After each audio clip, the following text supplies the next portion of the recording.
loxo yi ci kaw yéen ñi bëgg góor gi dem loxo yi ci kaw yéen ñi bëgg nga si dem loxo yi ci kaw yéen ñi bëgg bari dem doom bi dem sa place yi ñëpp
ses opposants et blanchir ses partisans.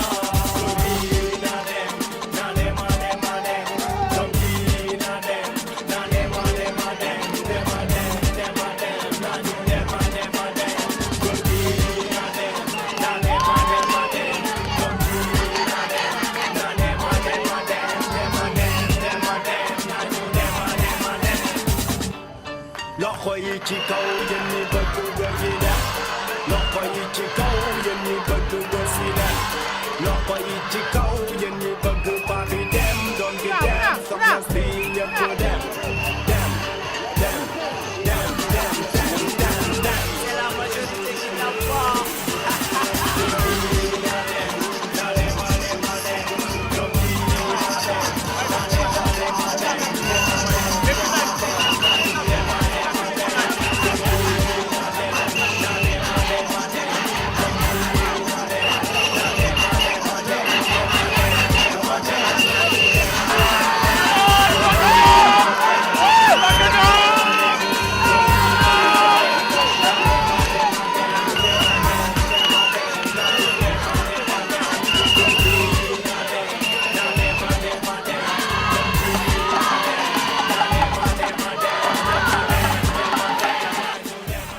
asalaamaaleykum Kër Massar ñu ngi leen di nuyu di njëkkee di nuyu seen maire Mbacké Diop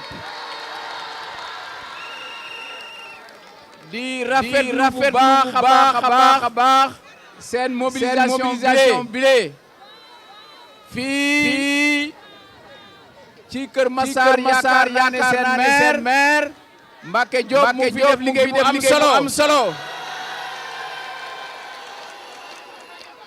xam nañ itam ne seen soxla mbiru li ci jiitu mooy li nga xam ne yëpp Sénégal yëpp jooy mooy ndaw yi nga xam ne amuñu liggéey amuñu xëy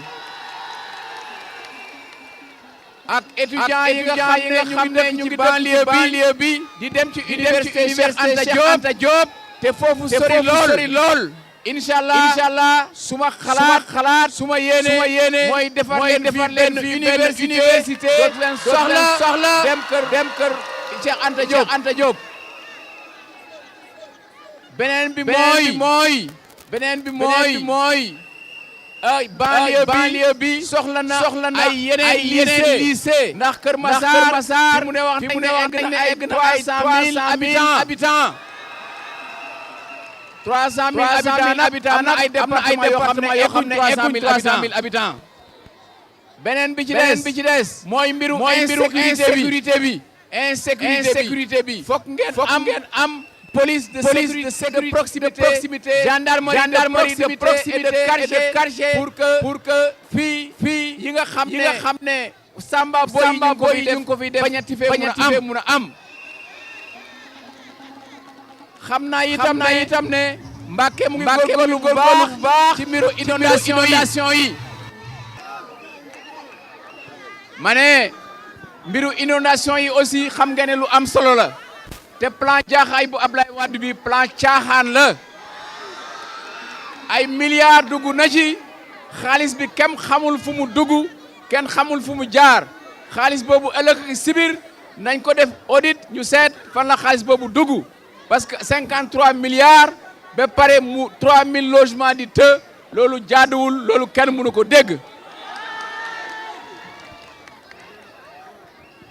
kon nag dégg ngeen itam ne li nga xam ne moo xew ci Ndakaaru loolu ñëpp a ko naqarlu ki nga xam ne candidat la di Cheikh Bamba Dièye ñu jàpp ko ci campagne électorale loolu lu ko gën a ñaaw bariwul campagne électorale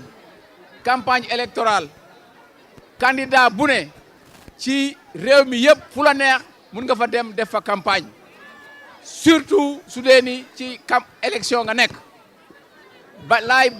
Cheikh Bamba Dièye ñu interpellé ko loolu jaaduwul dégg naa itam ne ca zawiya ba dañ fa sànni grenade lacrymogène loolu itam lu ñaaw la waaye nag loolu li mu wone rek mooy Ablaye Wade jeexal na ba pare soo jeexalee moom loo mun di def rek muy gën a yàqu loo mun di def muy gën a ñaaw loolu moo dal Ablaye Wade fi mu ne Sénégal yi ñoo génn ci moom na tiré leçon ne pare nañ ci moom ndax ñu ñëw mun a toppatoo li nga xam ne mooy jafe-jafe sénégalais yi seen jafe-jafe yi mooy dund bu cher bi ceeb bu cher bi diwlin ju cher ji gaz bu cher bi loolu mooy seen soxla fii itam ci Kër Massar ci banlieue bi mooy seen dëkkuwaay am ngeen droit war nañ leen a defal assainissement parce que assainissement su amul ci dëkkuwaay boobu du baax loolu dinañ ci taxaw bu baax a baax pour yéen ñëpp ngeen ku ne ngeen dund di ngeen war a dundee kon nag li ci gënoon a am solo daal mooy dama dige woon ci Kër Massar ne dinaa fi ñëw boobaak léegi daanaka mën na at mënu ma fa yoon a ñëw moo tax tey ma ñëwoon ne foog ma seet si leen bien que am na yeneen soxla am na yeneen jotaay fi ma teg Kër Massar moo tax ma ñëw seet si leen maa ngi leen di gërëm bu baax a baax leen sant seen taxawaay jërë ngeen jëf.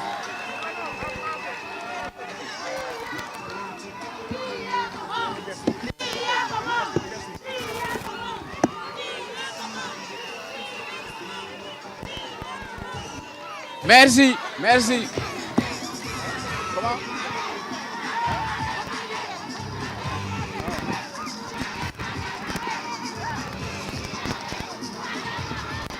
Merci. Je voudrais remercier les populations de Kër Massar pour l'accueil qui m'a été réservé et en remercier le maire Mbacké Diop. Depuis plus d'un an, j'avais envisagé de venir à Kër Massar, mais le temps ne me l'avait pas permis. C'est pourquoi aujourd'hui, je ne pouvais pas me dérober malgré la situation qu'il y a à Dakar. Je voudrais une fois de plus vous dire que je suis venu, je vous ai écouté, je vous ai entendu. J'ai entendu vos revendications sur l'emploi des jeunes, ou plus précisément le chômage massif des jeunes. Ce sera un problème dont je vais m'occuper en priorité pour trouver des solutions durables. Pour l'éducation, la banlieue Kër Massar a besoin de lycées, les étudiants sont dans des problèmes particuliers pour aller à l'université Cheikh Anta Diop. Il faudra une université de la banlieue. Je m'en occuperai et je réglerai ce problème-là. Il y a aussi la question récurrente des inondations. C'est un problème extrêmement important. Il faudra le régler par l'assainissement, les canaux, les égouts. Les formules sont connues, nous avons les moyens d'y arriver et si Dieu le veut, nous trouverons les solutions appropriées.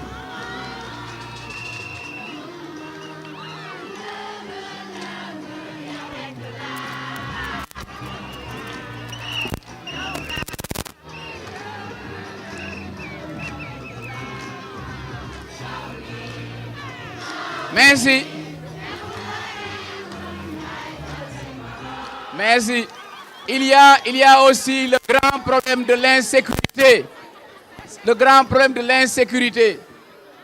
Il faudrait, ici dans la banlieue, une police, des services de sécurité, de proximité. Et la police et la gendarmerie doivent être dotées de moyens pour être plus mobiles. C'est comme ça qu'on luttera contre le grand banditisme, contre toutes les agressions dont les populations sont victimes. Je voudrais profiter de l'occasion pour ici, à partir de Keur Massar, dénoncer ce qui s'est passé à Dakar, que des lieux de culte aient été investis par les forces de sécurité qui ont jeté des grenades lacrymogènes dans la Zawiya de El Hadji Malick Sy. C'est inacceptable, c'est impardonnable, c'est impensable. Il faut que les responsabilités soient situées. Aussi, je voudrais dénoncer l'arrestation de Cheikh Bamba Dièye. Cheikh Bamba Dièye a été interpellé et tout cela montre qu'Abdoulaye Wade est un homme finissant, son régime est terminé, il va multiplier les fautes, c'est fini pour lui. Je crois qu'il faudrait que la population sénégalaise, l'opinion nationale et internationale arrête Abdoulaye Wade, c'est devenu une calamité pour notre pays. Voilà ce que je voulais dire. Je pars réconforté de ce que j'ai vu ici à Keur Massar. Merci, merci, merci.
Loxo yi ci kaw yéen ñi bëgg pa bi dem doom ji dem soxla si ñëpp dem